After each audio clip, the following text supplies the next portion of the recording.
I had 3 easy non-title fights, and I was about to go against another middleweight, Georgie Abrams. When a welterweight title bout was arranged, the challenger was named Jimmy Doyle, a nice little guy out of Los Angeles. The date was May 30th in Cleveland, but Abrams messed up the schedule. He messed me up too. I got the decision without too much trouble, but Abrams cut me over both eyes. The Doyle fight was only 2 weeks away. Jimmy called the Cleveland promoter, Larry Atkins, and told him that it would have to be postponed. The next day, Atkins announced a new date, June 10th. I got on the phone. There's still not enough time, I told Atkins. You've got to make it the end of the month. Atkins agreed. But when Tony Palazzolo, a one-legged guy who was called Crutchy and was Doyle's manager, heard about it, he started hollering that I was trying to duck the fight. That's typical of managers. They like to talk a good fight. It annoyed me that anyone would think I was ducking an opponent. If I'd wanted to duck him, I never would have signed to fight him. Anyway, Atkins made June 24th the new date. That satisfied me, and it quieted Palazzolo. As for Doyle, I had nothing against him. I'd seen him around New York when he fought there a few times. He was a humorous guy, a good mimic, and he always had everybody laughing. And he was a good fighter, a bulldog type, always coming at you. About 14 months earlier, Doyle had been through a bad experience. He had been knocked out by Artie Levine, a Brooklyn middleweight. He had to go to the hospital with a concussion, but he soon recovered. I knew about Artie Levine. 6 weeks before I had appointed Tommy Bell for the title, I boxed Levine in Cleveland. He clipped me with a left hook to the jaw that flopped me like a fish in the 5th round. Or so I've been told. I really have no recollection of what round it was. All I remember is George talking to me in the corner. Robinson, he was growling, you got to come on to beat this guy. Plenty of time, I told him. I'll get him. There's plenty of time. Plenty of time, yelled George. The 8th round is next, Robinson. The 8th, I said, squinting at him. I thought it was the 4th. That's how Artie Levine could scramble your brains. I got through the 8th round, but in the 9th he staggered me again with another left hook. After that round, George lectured me. Watch his left hook, Robinson, he advised. Stay away from his left hook. The 10-second warning buzzed for the final round, and George hustled to get out of the ring. Behind me, old soldier Jones, who was also working in my corner that night, leaned between the ropes. Gamble, son, he whispered. Now's the time to take a gamble. With less than a minute to go in the final round, I dug a left hook into Levine's midsection, and he sagged against the ropes. I had him now, and I battered him. He was counted out while seated on the lower rope. With 19 seconds to go, I'd been luckier than Jimmy Doyle. After Doyle recovered from his concussion, he won a decision from Ralph Zanelli and another from Danny Capillo. Among the welterweights, Doyle was as qualified a challenger as there was around. When I got to Cleveland, I stayed at the house of a buddy of mine, Roger Price. And it was there, the night before the fight, that I had a dream, a premonition. In the dream, Jimmy Doyle was in the ring with me. I hit him with a few good punches, and he was on his back, his blank eyes staring up at me, and I was staring down at him, not knowing what to do. And the referee was moving in to count to 10, and Doyle still wasn't moving a muscle, and in the crowd I could hear people yelling, he's dead, and I didn't know what to do. Then I woke up. I tried to get back to sleep, tried to continue the dream so Doyle would be alright, but I couldn't close my eyes. In the morning, when I got up, I told George Gainford about the dream, but George didn't want to hear about it. Forget it, Robinson, he said. That's a dream, that's all. Don't have it on your mind. Nothing's going to happen. That's not the way I was thinking. I considered the dream a warning. At the weigh-in, I quietly told Larry Atkins, the promoter, about it. I don't want to fight Doyle, I told Atkins. I don't want anything to happen. Don't be ridiculous, he said. Dreams don't come true. If they did, I'd be a millionaire. Damn it, Larry, I said. I'm going to tell the commission that I'm not fighting. Are you crazy, he said. You've already postponed this fight twice. You're not going to say a word. If I ever asked the commission to put off the fight, they'd think I was crazy.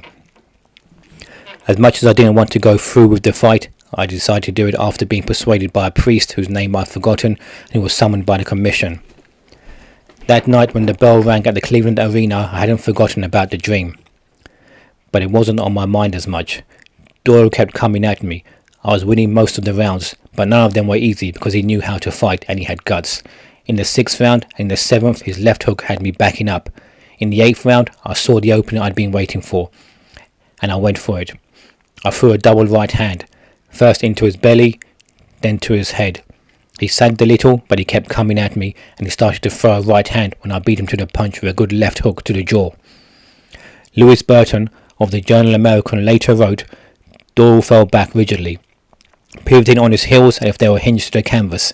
He cracked against the floor in 3 parts, his seat, his shoulders, and finally, like the snapping end of a whip, the back of his head. I stood over him, transfixed, seeing my dream come true, horribly true.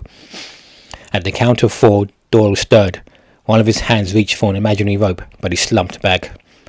At 9, the bell rang, ending the round and stopping the count. The referee, apparently not realizing how seriously Doyle was hurt, yelled at his handlers, "Pick him up. The fight's not over." The first handler to get to him cupped Doyle's head in his hands and looked around frantic. "It's damn well over," he shouted at the referee. "Get the doctor in here."